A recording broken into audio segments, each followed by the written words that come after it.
which doesn't seem like a big number, except New Hampshire is still 4% behind last year. Maine is just a little bit better than even. I think they're like at 2% and ahead of last year. Vermont's about 6.5% ahead of last year. So, overall throughout the whole footprint, really kind of a sluggish start to the year. But, as we're building momentum now, and I think you all can feel that, I think that we'll have a really strong fall. And I think our whole season, selling season will really extend, much further into the year than it did last year. Now, interest rates are going to be coming down, it would appear. And that's certainly a good sign. I know the 15-year is at 3.8 or something like that, and I'm sure that the 30-year will follow. Next month, we're going to have Mark McCulley from CMG Great East Mortgage on, and he'll give us a deeper dive on that. But so, all things being equal, I think we've got really solid market conditions.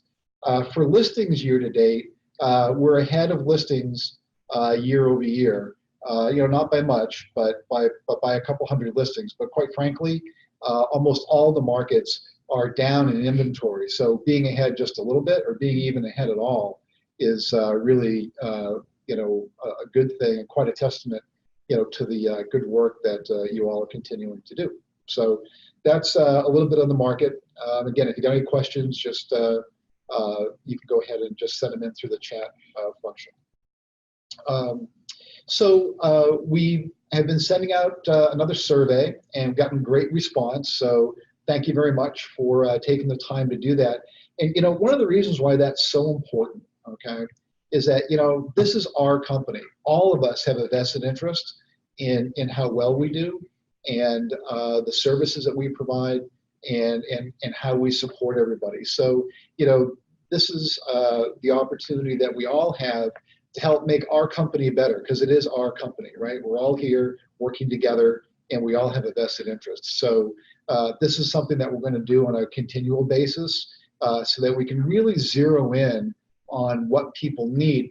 And also think about it in terms of the fact that the market is changing and the environment is changing so quickly. This is a great resource for us to be able to stay on top of things and get ahead of what the changes are. Because you guys are really at the tip of the spear, as they say, right? Where you're in the market all the time. And even though we're connected, we're in the offices, we're out in the field a lot, and we're with everybody a lot, we still don't see things at the same time that you do. So the more lifetime data we have, the faster our response time. So again, I really appreciate everyone's input on all that. And it does make a huge difference. So how you're responding to these things and the feedback you're giving, giving us through the surveys, really makes a difference in the organization that we all have a vested interest in. So thank you once again. So real quick on business development and relocation. So we are $300,000 ahead in commissions paid to agents year over year. So as far as commissions to the agents, we're $300,000 ahead over last year. And we have still some openings on corporate listings and listing opportunities. So Jocelyn, would you like to speak to that? Sure. So, regardless of what the market is doing, there are people who are wanting to move to New Hampshire or who need to move to New Hampshire or from New Hampshire to other places because it's a job-related move. And so that business continues to come, and we have opportunities, especially in certain markets, the Seacoast, for example, and the Upper Valley, and other parts in our footprint and in some parts of Maine as well, for agents who are interested in this level of business and this type of relocation, in this type of business. We also have openings for agents who are interested in participating on the USAA team. So that is a business channel really that serves military and their families. And so that's, again, a very helpful, a nice way to improve and increase your business. So I hope that, if you have an interest and you qualify, you might be like to chat about it. I'm more than happy to chat about it. But as Chris indicated, The increase in agent commissions this year up by 50% over last year. That's a lot. Up 20% increase in GCI over last year in terms of that business. Units up 20%. So there's great business for agents who are interested in increasing their business and their sources of business. It's high level business. The average sale price on referral business is definitely higher, than what the market's doing. So I'm more than happy to chat with anyone who has any questions, or to put you in touch maybe with another agent who does that relocation business and who considers it an important part of, their business. So when we talk about average sales prices, like give us an example. Like what's the average sales price, Maine, New Hampshire? Okay. Do you have the slide, Lorraine?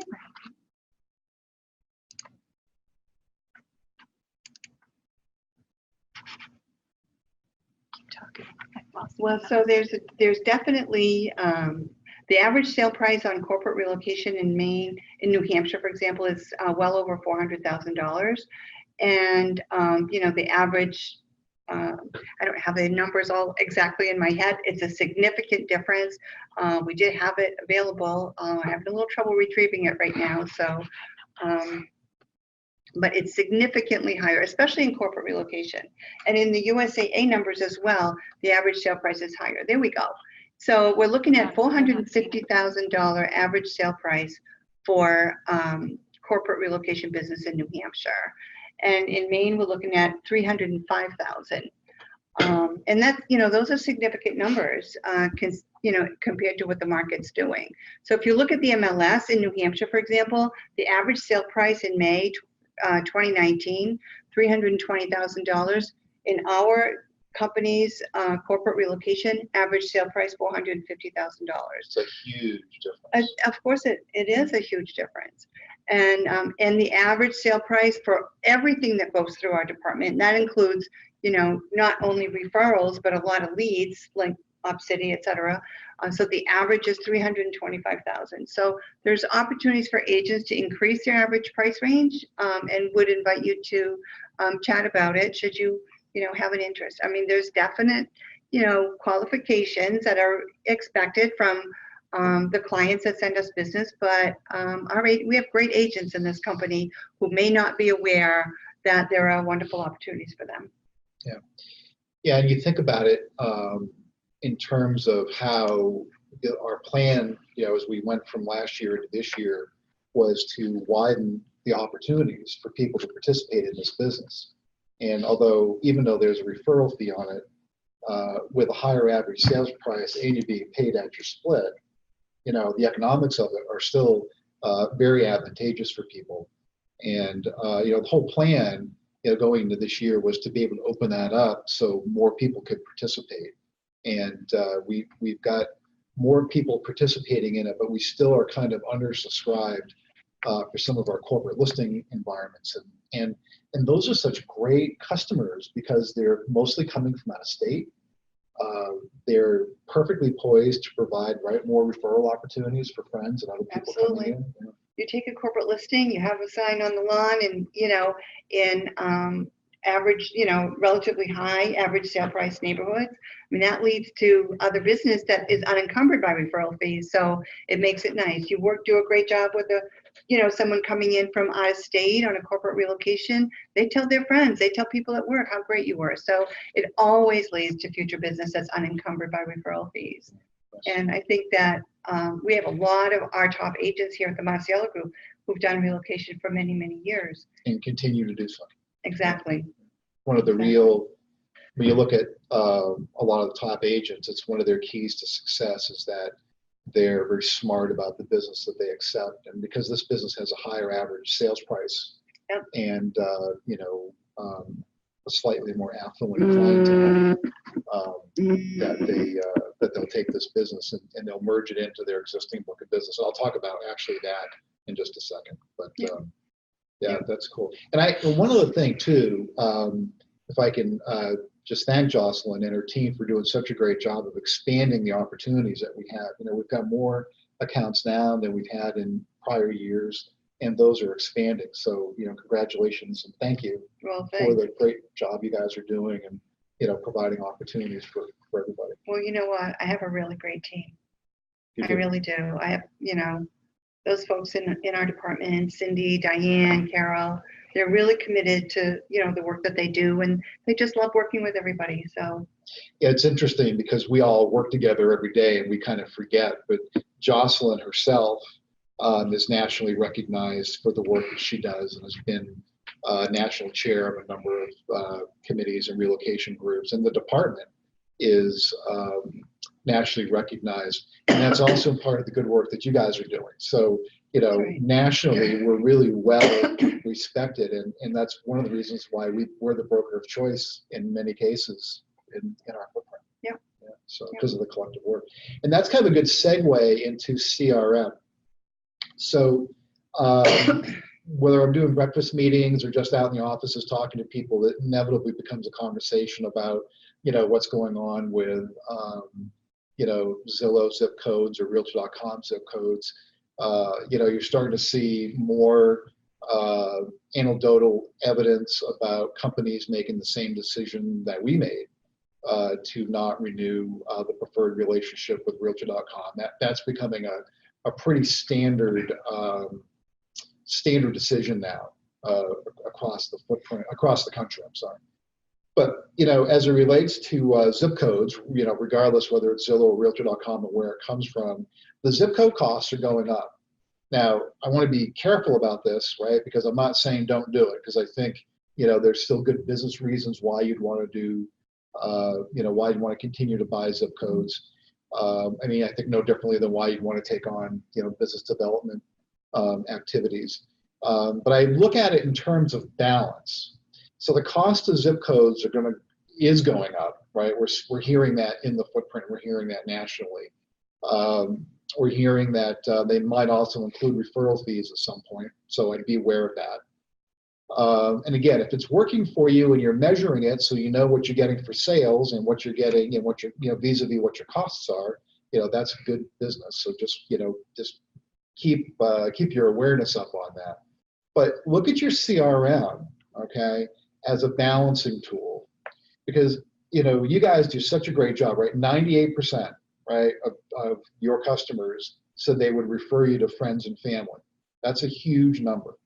So taking your CRM and getting in contact with them and spending a little more time with connecting with the people that you know versus people you don't know, right? Because incoming leads on zip codes, although are valuable, they're still people you don't know, right? And your CRM are people you do know, and 98% of the time, they would refer you to friends and family, and there's no cost associated with that. So there's no cost associated with staying in contact with them. There's no referral fees, there's no zip code costs, and all that other stuff. So, I want to really encourage everyone to think about it in terms of balance, because that's really what this is about, right? How do you have a balanced practice? You buy zip codes or, other lead sources, Veterans United or wherever it is, right? And then maybe you get a little bit of business out of the business development center and then your CRM and all that. And all of a sudden now you've got a really well-rounded lead source that is more predictable. So I just want to encourage everyone to be thinking about your CRM as a balancing tool, right? For, how do you round out future business? I think goes along with business development side. Lastly, and then we'll see what we got for questions. Our networking groups are starting up in the next couple of weeks, so I hope you all participate in those. And we're really looking forward to being able to connect everybody and share best practices and perspectives on things. So I'm really looking forward to those. And I know the group that Ed and I are doing starts next week on the 27th, and I know other ones are starting up in between now and then. So looking forward to that. So how are we doing for questions? Doesn't look like we have any. No questions. Okay. We're probably over our time limit. So, all right. Well, I hope everybody has a great week. Thanks for spending time with us this morning. And you guys are all awesome. You're doing a great job. Take care.